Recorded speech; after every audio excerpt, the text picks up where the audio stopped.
Semua orang menertawakannya janda miskin dengan 2 anak, tinggal di kontrakan sempit, tanpa suami, tanpa harta, dan tanpa gengsi. Tapi mereka tak tahu, di balik laptop retak dan pakaian lusuh itu, perempuan ini sedang membangun kerajaan yang suatu hari akan membuat mereka terdiam. Lalu, saat ia berdiri di panggung nasional dengan mata penuh air mata dan kepala tegak, satu pertanyaan menghantui mereka semua: bagaimana bisa perempuan yang mereka hina, kini justru jadi yang paling dibanggakan? Pagi itu, langit masih kelabu saat Nala membuka pintu rumah kontrakan kecil di gang sempit perkampungan kota. Tangannya yang mungil membawa 2 gelas plastik berisi susu saset murah untuk Rafa dan Rania, 2 anaknya yang masih duduk di bangku TK dan kelas 1 SD. Meski begitu, ia tetap menyapa tetangga dengan senyum meskipun tak satu pun senyum dibalas.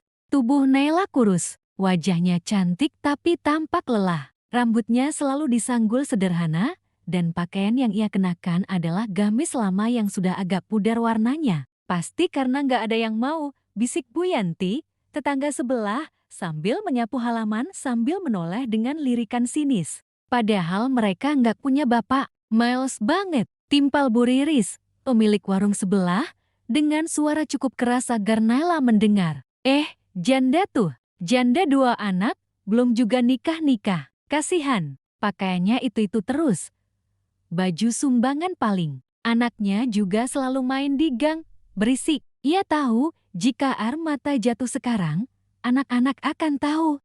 Dan ia tidak mau dunia tahu betapa sesaknya hatinya hari ini. Claes, suami selingkuh, lalu menyalahkan istri karena tidak menarik lagi. Bahkan, mertua Naila yang dulu begitu manis berubah jadi sosok yang paling kejam. Susu-susunya, teriak Rania sambil berlari kecil. Naila diam. Tangannya tetap memegang 2 gelas susu, kakinya tetap melangkah ke halaman depan tempat Rafa dan Rania menunggu.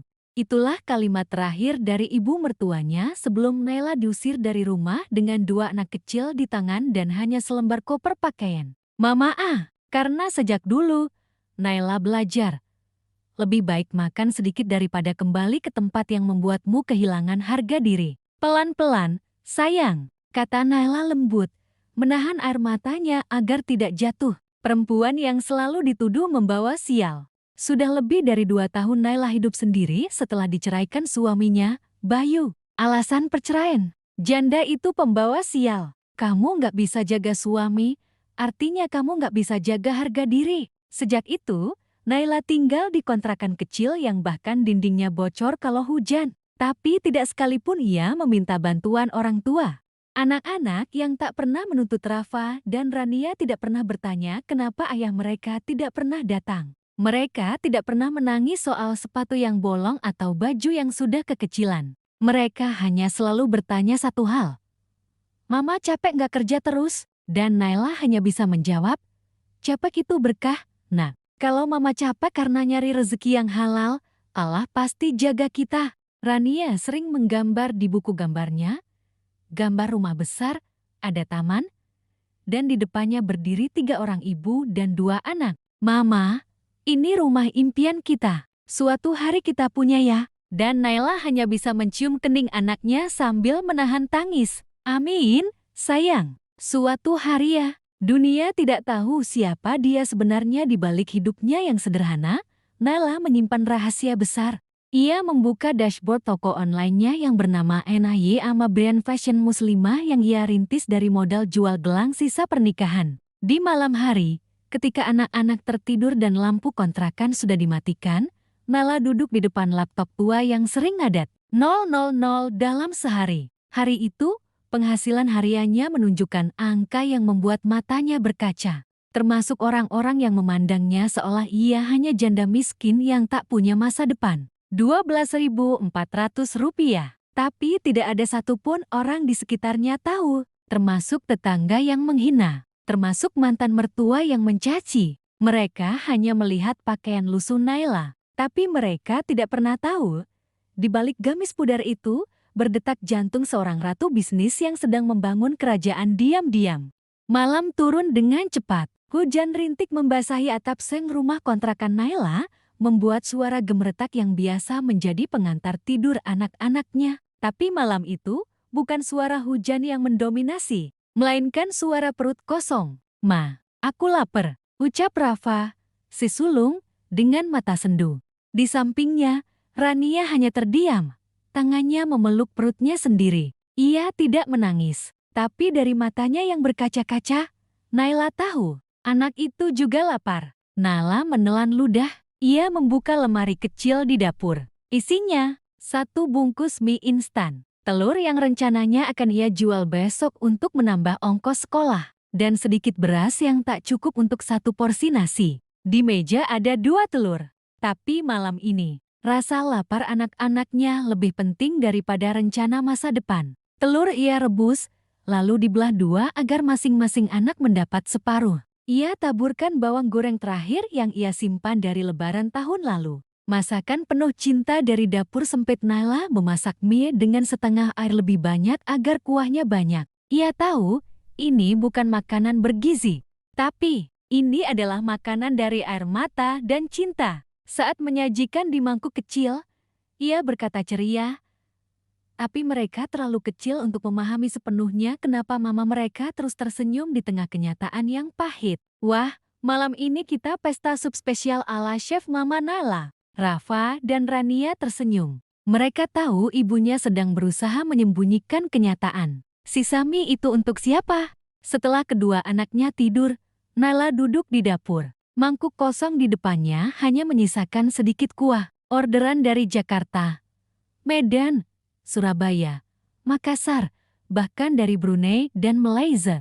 Naila belum menggaji dirinya, belum membeli barang baru, belum membeli sepatu untuk Rafa yang mulai bolong, atau gamis baru untuk Rania yang makin kekecilan. Ia menunduk, perutnya berbunyi, tapi ia biarkan saja. Baginya, kenyang bukan prioritas, kuat adalah kebutuhan. Di meja, layar laptopnya masih terbuka. Puluhan notifikasi penjualan masuk dari akun toko online NAY Amai. Tapi malam itu, ia tidak terlalu gembira. Karena walaupun angka terus naik, ia belum mengambil keuntungan satupun. Semua hasil penjualan ditanam kembali ke bahan, ongkos penjahit, packaging, dan ongkos kirim. Tapi jangan biarkan anak-anakku tumbuh dalam rasa hina dan lapar seumur hidupnya. Ia hanya terus menanam dan bersabar. Doa yang terucap dari tanah terendah seorang ibu di sepertiga malam.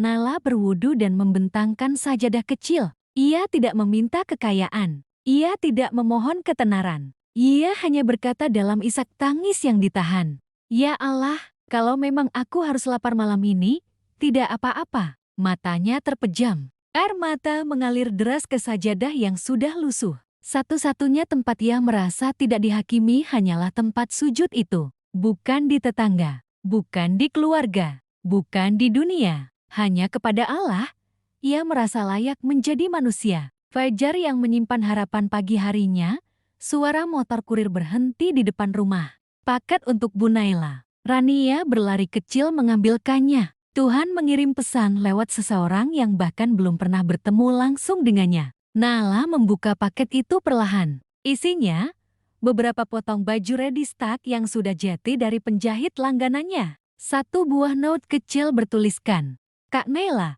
aku kagum dengan semangat kakak. Semoga jualannya makin laris. Aku nitip 5 Desemberain baru.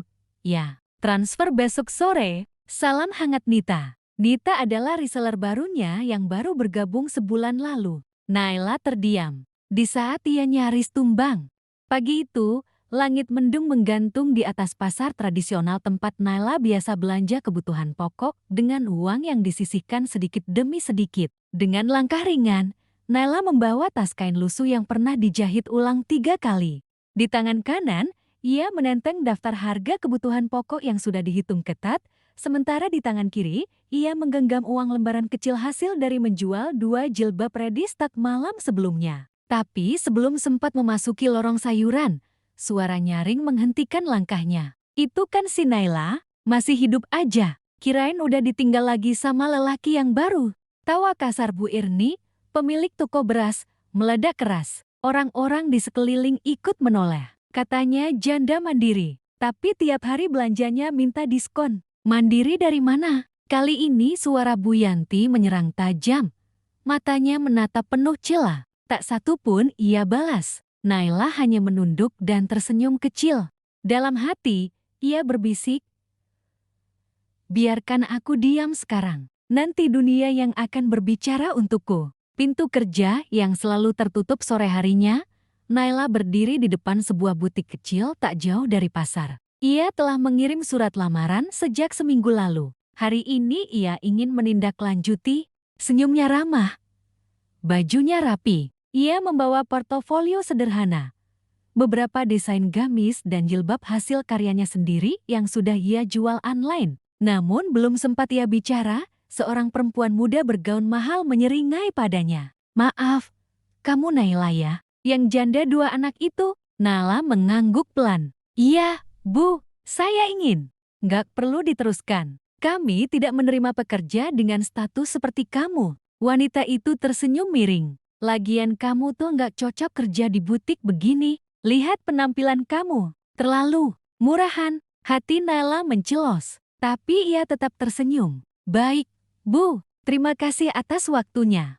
Ia membalikan badan, berjalan perlahan, menahan napas panjang agar air mata tak tumpah di depan orang yang menyakitinya. Ujian yang tak ada habisnya sepanjang perjalanan pulang, Naila melewati beberapa ibu-ibu yang sedang duduk di warung kopi. Obrolan mereka terdengar jelas seolah disengaja agar Naila mendengarnya. "Makanya, jangan sok jaga harga diri. Mau kerja aja susah, siapa suruh cerai? Kalau saya sih, mending kawin lagi asal perut kenyang, daripada sok mandiri tapi hidup merana." Tapi karena ia sadar, tidak semua orang layak dijelaskan, Naila memeluk tas belanjaannya erat-erat. Matanya menerawang jauh, bukan karena malu. Di balik laptop butut itu, ada kemenangan kecil. Malam harinya, setelah anak-anak tertidur, Nala membuka laptopnya seperti biasa. Ia mengecek pesanan toko online-nya. "Jika bersedia hadir, mohon konfirmasi paling lambat 3 hari dari sekarang. Dress code, formal muslimah elegan." Dan di antara tumpukan notifikasi itu, satu email membuatnya tercekat.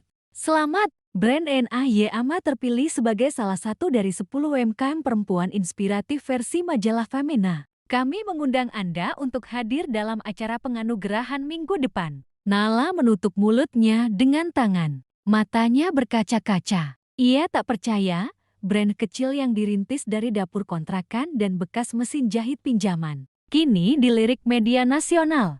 Pagi itu, kantor kecil di lantai 2 ruko tua mendadak ramai. Bukan karena lonjakan pesanan, tapi karena datangnya 2 tamu pria bersetelan rapi, beraroma parfum mahal, dengan cara bicara yang langsung menunjukkan posisi orang penting. Naila, yang datang mengenakan gamis polos dan kerudung sederhana, hampir tak dikenali oleh salah satu dari mereka. "Maaf, Mbak, kami sedang menunggu Bu Naila, owner NAY Ama." Pria itu bernama Yusuf, manajer investasi dari sebuah perusahaan besar yang sedang melirik UMKM fashion muslimah. Naila hanya tersenyum dan menjawab pelan, "Saya Naila." Wajah mereka langsung berubah. Sekilas terkejut, sekilas lagi meremehkan. Tapi Naila sudah terbiasa dengan itu. Angka yang menggoda. Dalam ruang sempit berasbokor itu, Yusuf mengeluarkan proposal kerjasama. "Kami siap injeksi dana awal sebesar 3 miliar rupiah.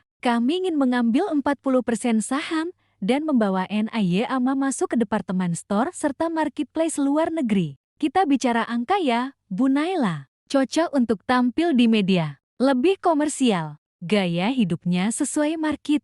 Dengan catatan," tambah Yusuf, "kami butuh sosok wajah pemilik yang lebih." Nala menatap mereka datar. "Tidak cukup layak tampil? Jati maksudnya, saya sebagai pemilik." Yusuf tersenyum kaku. "Bukan begitu. Hanya, untuk membesarkan brand, kadang perlu pemilik yang lebih penuh daya jual. Mereka ingin uangnya. Mereka ingin brandnya." Ia menutup proposal dengan tenang. Tapi bukan dirinya. Ketegasan yang tak bisa dibeli. Naila berdiri. "Maka saya akan pastikan wajah-wajah seperti saya bisa berdiri dimanapun tanpa rasa malu. Maaf Pak Yusuf, saya sangat menghargai tawaran Anda. Tapi NAY Ama dibangun dari luka dan doa, bukan dari uang." Tak menyangka, perempuan dengan pakaian lusuh dan wajah keibuan itu berani menolak 3 miliar rupiah. Dan saya tidak menjual luka saya hanya untuk terlihat menjual. Lagi pula, Naila melanjutkan, jika wajah seperti saya dianggap tak layak tampil. Kedua pria itu terdiam. Namun dengan segala hormat, saya menolak kerjasama ini. Saya percaya, kekuatan brand NIY Emah bukan pada siapa yang tampil di media, tapi pada hati yang membangunnya. Semoga Anda menemukan mitra yang sesuai. Salam, Nala. Anak-anak adalah alasannya malam itu. Naila kembali duduk di samping Rafa dan Rania yang tertidur di pangkuannya. Pikirannya mengulang tawaran tadi. Benar, dengan uang sebanyak itu ia bisa pindah rumah, memperbaiki laptop, membelikan anak-anak sepatu baru, bahkan menyewa driver dan art. Tapi, apa artinya jika semua itu harus dibayar dengan membungkam dirinya sendiri?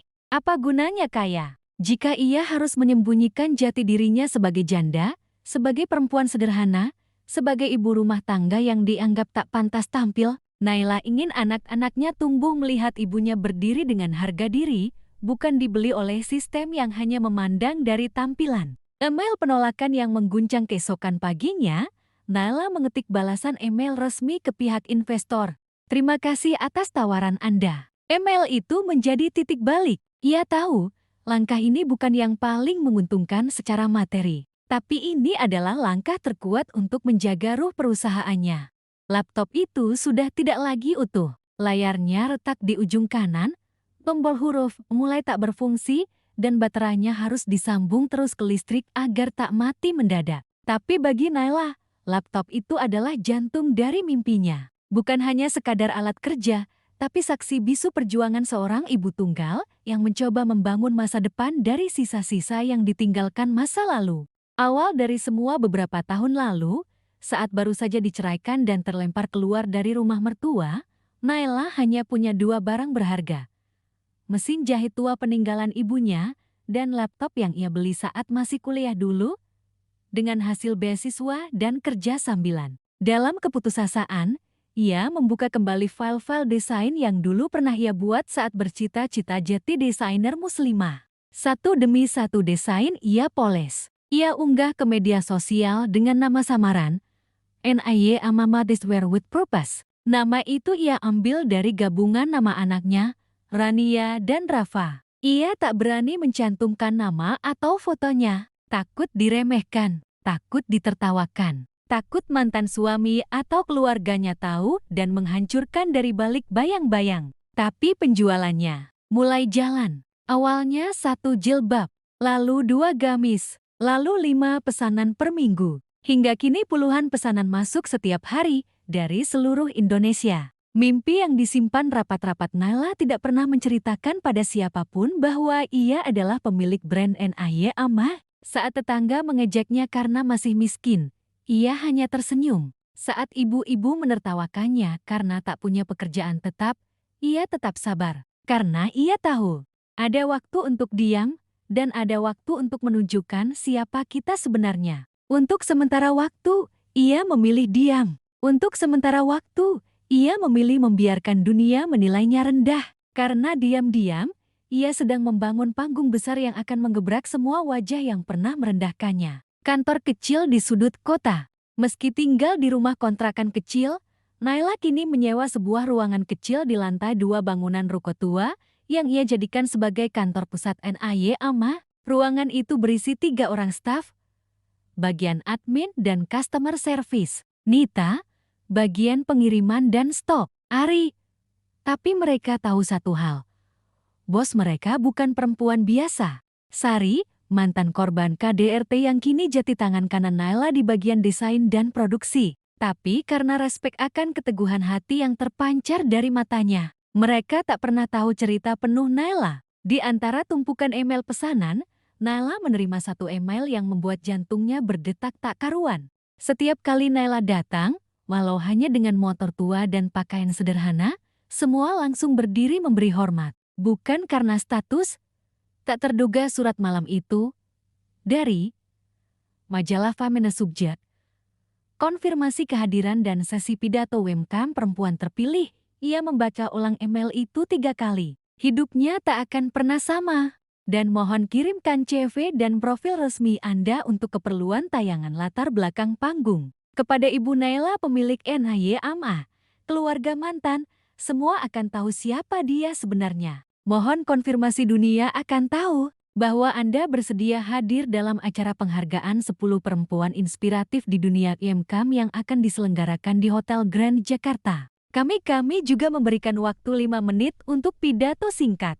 Naila terdiam. Tangannya gemetar. Ini adalah momen yang selama ini ia tunggu, tapi juga saat yang paling ia takuti. Jika ia tampil, tetangga, dan kemungkinan. Siang itu, udara panas menggantung berat di langit kampung. Anak-anak kecil berlarian di gang sempit, tertawa, bermain bola plastik di depan rumah kontrakan Naila. Rafa dan Rania, seperti biasa, ikut bermain. Senyuman mereka membuat Naila merasa seluruh beban hidupnya tak sia-sia. Namun tawa itu mendadak berhenti digantikan oleh suara teriakan tajam seorang perempuan dari dalam rumah sebelah. "Rina, masuk sekarang juga. Jangan main sama anaknya janda itu. Nanti kamu ikutan Ips." Ia menatap Rafa dan Rania dengan bingung ingin tetap di sana, tapi takut pada ibunya yang kini berdiri di depan rumah, berkacak pinggang. Bawa anak 2. Kerjaannya cuma diam di rumah. Mana tahu kamu kerja apa? Jangan-jangan yang enggak-enggak.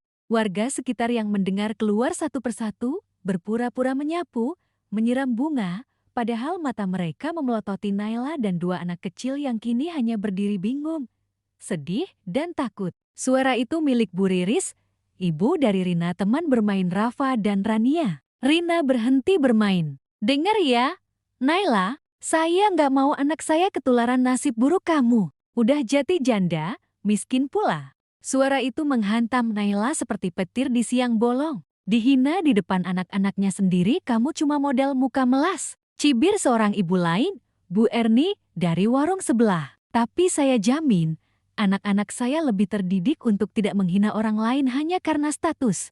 Naila menarik napas. Ia memeluk Rafa dan Rania, lalu berdiri di depan pintu rumahnya, menatap Bu Riris dengan tatapan penuh ketenangan. "Bu Riris," ucapnya pelan namun tegas, "maaf kalau anak saya dianggap bawa sial. Jangan sok suci, Naila. Semua orang juga tahu, janda mah pengen cari perhatian laki-laki. Tapi saat anak-anaknya ikut terluka, itulah batas yang tidak bisa dilewati siapapun."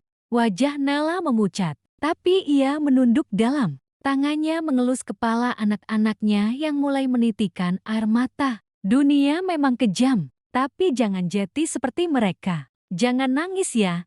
Nah, titik patah yang mengubah segalanya malamnya. Setelah anak-anak tidur, Naila duduk di depan laptopnya sambil menggigil. Matanya sembab, tangannya gemetar. Ia bukan menangis karena dihina tapi karena penghinaan itu jatuh tepat di hadapan Rafa dan Rania. Dan Naila tahu, itu tak bisa dibiarkan lagi. Lalu ia membuka lemari pakaian menyisir gamis-gamis lama, mencari satu yang masih layak pakai untuk acara penting nanti. Sudah terlalu lama ia diam. Sudah terlalu lama ia membiarkan orang meremehkannya. Langkah pertama menuju panggung terang. Esok paginya, Naila menghubungi panitia acara penghargaan UMCAM yang sempat ia ragukan untuk hadiri. Dengan suara mantap, ia berkata, "Saya, Naila, pemilik NHY AMA. Saya akan hadir di acara penghargaan sebagai narasumber." Panitia di seberang terdengar senang. "Kamu memang pantas bicara di depan semua orang, Kak."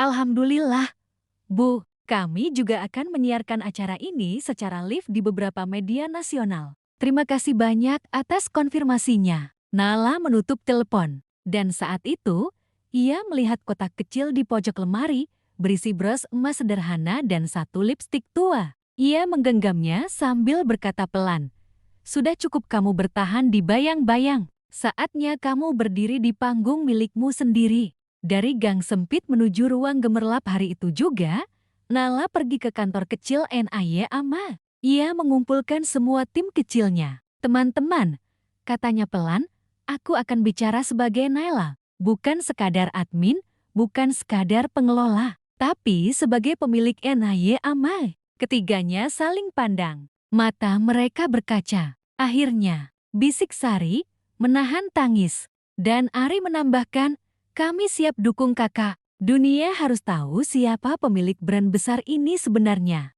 Suasana kantor kecil NIM pagi itu terasa berbeda. Di meja Naila, berdiri sebuah undangan eksklusif berlapis emas timbul undangan resmi dari salah satu acara bergengsi nasional bertajuk Perempuan Inspiratif UMKM Indonesia ke 2025. Di bagian tengahnya, nama itu tertulis tegas. Naila Amara pendiri brand NIM Fashion tak hanya diundang, Naila dijadwalkan menjadi pembicara utama, menyampaikan kisah inspiratif dalam sesi penutup acara yang akan ditayangkan langsung oleh televisi nasional dan disaksikan ratusan tokoh penting negara. Gemetar tapi siap malam sebelum keberangkatan ke Jakarta, Naila duduk di depan cermin tua di kontrakan sempitnya. Ia mengenakan gamis putih bersih hadiah dari Nita, stafnya, yang dibelikan dari gaji pertama. Wajahnya bersih tanpa rias berlebihan. Hanya sedikit bedak dan lipstik tipis, tapi matanya menyala penuh tekad. Rafa dan Rania berdiri di pintu kamar, melihat ibunya dalam diam. "Mama cantik banget," kata Rania lirih. "Mama bukan putri, sayang. Mama cuma ibu biasa yang ingin kalian bangga. Mama kayak putri di TV," timpal Rafa. Naila menoleh dan memeluk mereka. Hari besar itu tiba Hotel Bintang 5 di Jakarta dipenuhi tamu, tokoh-tokoh ternama, influencer, pengusaha sukses, dan pejabat kementerian duduk di barisan depan. Di backdrop panggung, logo NIM terpampang besar berdampingan dengan brand-brand raksasa lainnya. MC membacakan daftar narasumber, dan saat menyebut nama Naila Amara, pendiri NIM, banyak mata melirik ke kiri dan kanan.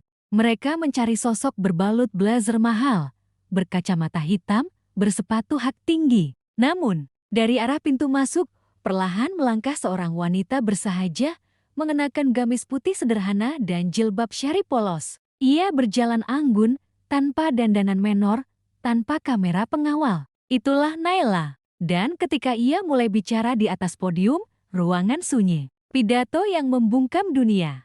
Naila berdiri dengan tenang, lalu berkata, "Dulu, saya dianggap miskin, tak punya masa depan, dan tak layak dihormati. Nama saya Naila. Saya janda. Saya ibu dari 2 anak. Saya tinggal di kontrakan sempit, bukan untuk membalas, tapi untuk membuktikan bahwa tidak ada luka yang sia-sia jika kita menjadikannya kekuatan. Tapi hari ini, saya berdiri di sini karena wajah seorang ibu yang bertahan sudah cukup pantas untuk berdiri di panggung manapun." Air mata mulai menetes dari beberapa penonton. Brand NIM bukan sekadar bisnis. Ini adalah cerita hidup ribuan perempuan yang bangkit dari kehancuran. Ini milik mereka yang diam, tapi berjuang. Dan saya tidak akan pernah menjual wajah saya demi tampak pantas. Nama Naila Amara menjadi trending topik di media sosial dalam waktu kurang dari 1 jam. Tepuk tangan membahana. Beberapa hadirin berdiri, kamera menyorot Naila dari berbagai arah. Dunia mulai menoleh berita tentang Naila tersebar cepat. Judul-judul media online mulai bermunculan. Dulu dihina karena janda, ini jati pendiri brand fashion ternama. Kisah Naila. Dari kontrakan sempit ke panggung nasional, NIM tembus pasar global didirikan ibu tunggal asal kampung yang menarik. Salah satu penonton yang hadir adalah mantan mertuanya. Ibu Bayu yang dulu mengusir Naila sambil mencaci janda pembawa sial menonton lewat siaran televisi di rumah saudaranya. Wajahnya pucat, tubuhnya bergetar saat melihat Naila berdiri anggun di panggung yang selama ini hanya ia impikan. Pagi hari setelah acara besar itu, seluruh Indonesia masih hangat memperbincangkan sosok yang baru saja mencuri perhatian publik dengan pidatonya yang menusuk hati. Naila Amara, sang janda miskin yang ternyata adalah pendiri NIM brand fashion muslimah yang sedang meroket di pasar lokal dan internasional. Di gang kecil tempat Naila tinggal, suasana mendadak berubah. Tetangga yang dulu menghina, kini terkesiap televisi kecil di atas kulkas menayangkan ulang sesi pidato Naila. Di warung kopi milik Bu Irni, beberapa ibu berkumpul dengan wajah tegang. "Janda 2 anak yang tinggal di sebelah rumah aku tuh," seru Bu Riris panik, "yang tiap hari belanja cuma bawa 5.000. Lah, itu Naila kan?" tanya Bu Yanti dengan mata melotot. Itu, mereka membeku. Wajah Naila terpampang jelas. Namanya disebut-sebut oleh presenter berita sebagai salah satu tokoh UMKM nasional paling inspiratif tahun ini. Karena wajah seorang ibu yang bertahan, sudah cukup pantas untuk berdiri di panggung manapun. Dan suara pidatonya kembali menggaung, saya tidak akan pernah menjual wajah saya demi tampak pantas. Ternyata, dia lebih hebat dari kita semua, ucap Bu Riri sambil menahan napas. Kebingungan dan rasa malu seketika itu juga, semua obrolan yang dulu menyakitkan berubah jadi gumaman penuh penyesalan. Kita salah besar, lirih Bu Erni sambil menunduk. Aku kira dia cuma ibu rumah tangga nggak jelas. Dan dari dalam rumah kontrakan Naila, terdengar suara tawa kecil Rafa dan Rania yang menonton ulang pidato mama mereka lewat YouTube. Mantan suami yang ketakutan sementara itu di tempat lain, Bayu, mantan suami Naila, sedang menonton berita viral itu di ponsel. Tangan yang dulu ringan menceraikan Naila kini gemetar. Yang mengejutkan Bu Yanti, dan bahkan Bu Erni yang biasanya paling vokal. Ia menyesal. Terlambat. Ketika Naila baru pulang dari kantor kecilnya, beberapa tetangga berdiri di depan rumah kontrakannya. Istrinya yang dulu ia rendahkan, yang ia hina karena tidak menarik, ini justru jadi pusat perhatian nasional. Pesan-pesan masuk ke ponselnya. Tangan memegang bingkisan seadanya. Dulu kami sering salah paham. Kami nggak tahu ternyata ibu itu orang hebat. Itu bukan mantan istrimu ya, Bu Naila. Kami cuma mau bilang, tak ada satupun yang bisa membalas kalimat itu. Selamat ya, ucap Bu Riris gugup. Tidak membalas, tidak mencaci balik. Tanpa kata kasar, gila sih. Lo beneran ninggalin dia? Bayu menutup ponselnya cepat-cepat. Wajahnya merah, hatinya hancur. Beberapa dari mereka menangis. Kedatangan saya bukan orang hebat, Bu. Saya cuma seorang ibu yang dipaksa dunia untuk kuat. Siang harinya, ada Bu Riris, mereka datang dengan wajah canggung. Maaf ya. Nala menatap mereka lama. Lalu ia tersenyum. Suasana hening. Satu balasan, Nala tidak pernah mengungkit apapun. Ia hanya berkata, kalau sekarang ibu-ibu bisa percaya bahwa janda juga bisa sukses, maka biarlah saya jadi contohnya. Seketika itu juga, karena sadar, yang mereka hina selama ini adalah orang yang jauh lebih kuat daripada mereka bayangkan. Pagi itu, suasana kantor kecil NAYAMA di sudut kota terasa berbeda. Ada aroma wangi melati dari sudut ruangan dan bunga segar di meja resepsionis. Nita dan Sari, dua staf Naila, saling pandang sambil menahan senyum penuh tanda tanya. Kak Naila mau kedatangan siapa ya? Tadi katanya ada tamu penting. Tiba-tiba, pintu kaca kantor terbuka. Seorang pria tinggi berjas biru navy masuk. Wajahnya bersih, rahangnya tegas, dan sorot matanya dalam. Assalamualaikum, saya mencari Ibu Naila. Nita terkesiap. Maaf, Bapak siapa? Pria itu tersenyum hangat. Saya Revan, Direktur Utama PT Azam Internasional. Pertemuan yang menggetarkan.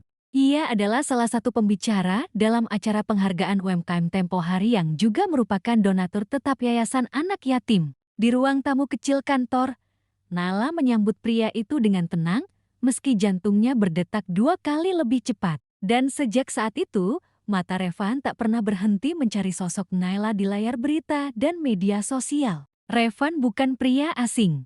Mereka sempat berbincang ringan di ruang belakang waktu itu, dan hari ini, ia datang dengan niat bulat. Saya tahu ibu telah melalui banyak hal yang tak semua orang bisa lewati. Pengakuan tak terduga Bu Naila, ucap Revan dengan nada tenang.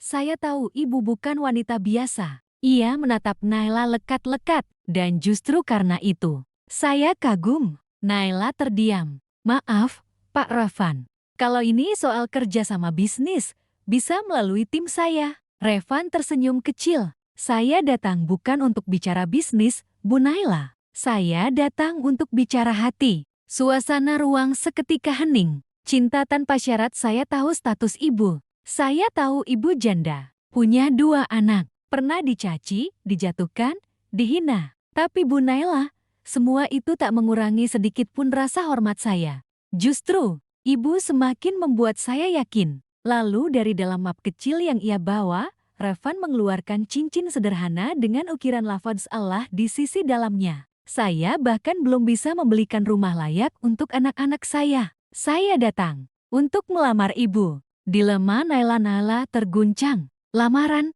dari pria seperti Rafan yang bisa mendapatkan siapapun yang ia mau? Ia menunduk. Maaf, Pak. Saya bukan wanita yang sempurna. Saya tidak punya masa lalu yang bersih. Tapi Revan menjawab pelan, saya tidak mencari wanita sempurna. Saya mencari wanita kuat. Dan saya sudah menemukannya. Reaksi anak-anak di malam hari. Nala menceritakan semuanya pada Rafa dan Rania. Dengan mata polos, Rania bertanya, kalau Mama menikah, kami tetap tinggal sama Mama, kan? Nala memeluk anak-anaknya erat. Apapun yang terjadi, kalian akan selalu jati rumah Mama. Rafa memandang ibunya. Mama bahagia enggak? Naila terdiam sejenak, lalu tersenyum tipis. Mama sedang belajar bahagia lagi.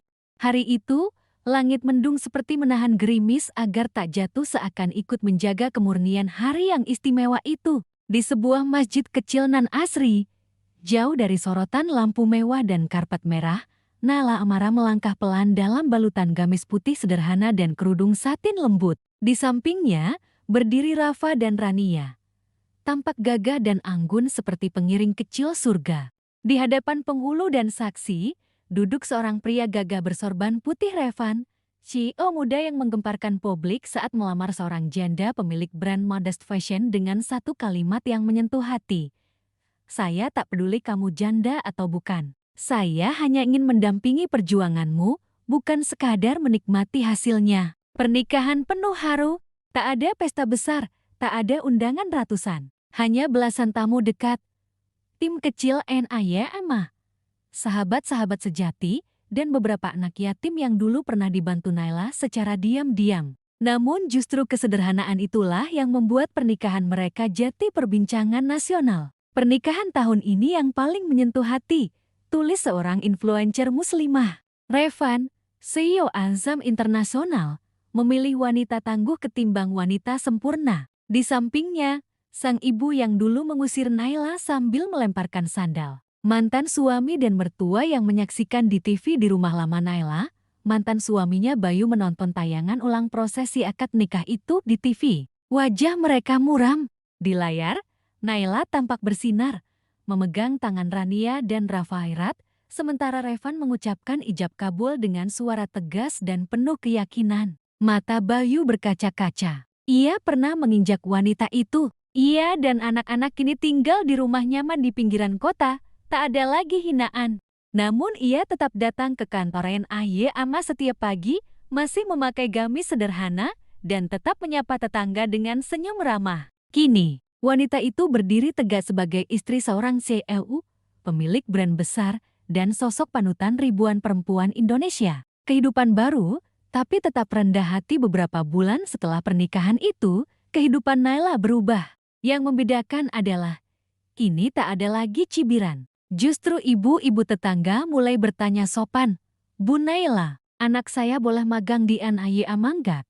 Ya, Bu, bisa minta tips cara jualan online. Naila selalu menjawab dengan senyum tulus. Ia tak pernah menyimpan dendam karena kini ia mengerti bahwa sukses sejati adalah saat kita membalas luka dengan kesempatan. Panggung terbuka untuk semua janda. Tak lama setelah itu, Naila mendirikan NAYMA Foundation, lembaga yang khusus membina ibu-ibu tunggal, janda, dan perempuan korban KDRT agar bisa mandiri secara ekonomi. Setiap bulan, puluhan perempuan datang belajar menjahit, belajar pemasaran, belajar bertahan. Dan setiap kali Naila berbicara di depan mereka, ia selalu membuka dengan kalimat, "Saya janda, dan saya bangga pernah menjadi janda." Penutup yang menggetarkan suatu malam, Naila duduk di balkon rumah bersama Revan. Rania tertidur di pangkuannya, sementara Rafa membaca buku pelajaran di sudut ruang. Aku tak hanya punya keluarga, tapi juga harga diri yang tak bisa dibeli siapapun. Revan memegang tangan Naila dan berkata, "Terima kasih sudah izinkan saya masuk ke hidupmu yang penuh luka dan mengubahnya jadi taman yang indah." Nala menatap langit malam. Bintang-bintang berkelip seperti ikut tersenyum padanya. Dan dalam hati, ia berbisik, Dulu aku dicaci karena tak punya siapa-siapa. Kini,